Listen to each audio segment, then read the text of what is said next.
பரிபூரண கர்ப்பத்துல வந்து பிறந்திருக்கு.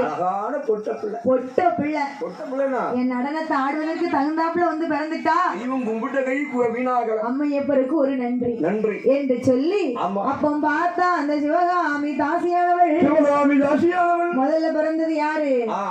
ஆண் குழந்தைக்கு நட்டுவன் என்றே பேர் கொடுத்தார். நட்டுவன் நட்டுவன் நட்டுவன் காத்துக்குள்ள சொல்லியாச்சா? முதலாவது பிறந்த ஆண் குழந்தைக்கு நட்டுவன் என்று, இரண்டாவது பெண் பிறந்தாலே குளத்தை காக்கிறதுக்காக வந்து பிறந்தா. குழந்தா பிறந்திருக்காளா? அவளுக்கு என்ன பெயரு? அவ பிறக்கலன்னா நம்ம வந்திருப்போமா? வந்திருப்போமா?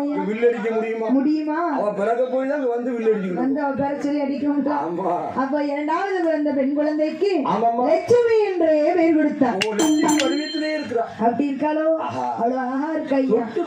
பிறந்த உடனே அவ்வளவு அழகா இருக்கா. அவ அம்மா வந்து அப்படி இல்ல. சரி, மார்கன்னா இருந்தா போற வீட்டுல நல்லா இருக்குமா? அது வந்து வலது கண்ணு மார்கன்னா வாழ வைப்பா. சரி, நம்ம வீட்டுல ஈடேறி போவாளுக்கு இடது கண்ணா மார்கன்னு. ஓஹோ, உங்க வீட்டுல அப்படிதானா? ஆமா. என்னைய பார்த்தா உன் புருஷனை பார்த்தா ஆமா, வருஷத்துல 30 சாப்பாடு வித்துக்கிட்டு இருக்கீங்க. சரி, இன்னொரு மார்க்கெண்ண முடிச்சிட வேண்டியதா? எங்க ஆப்பட கூட நான் போன் நம்பர் கிடைக்குமோ வாங்க.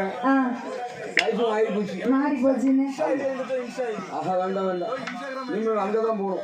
4 கால் மண்டபம் பக்கத்துலதான் இருக்கு.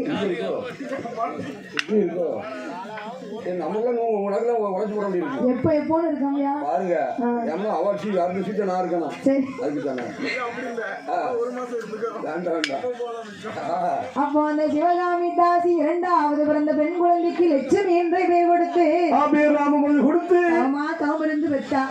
பிறந்தது 2 பிள்ளைகளையும் எப்படி எப்படி எல்லாம் வளர்த்து வருகிறார் தெரியுமா? எப்படி வளர்த்து வருகிறார்? பால் ஊட்டி நீர் ராட்டி வளர்த்து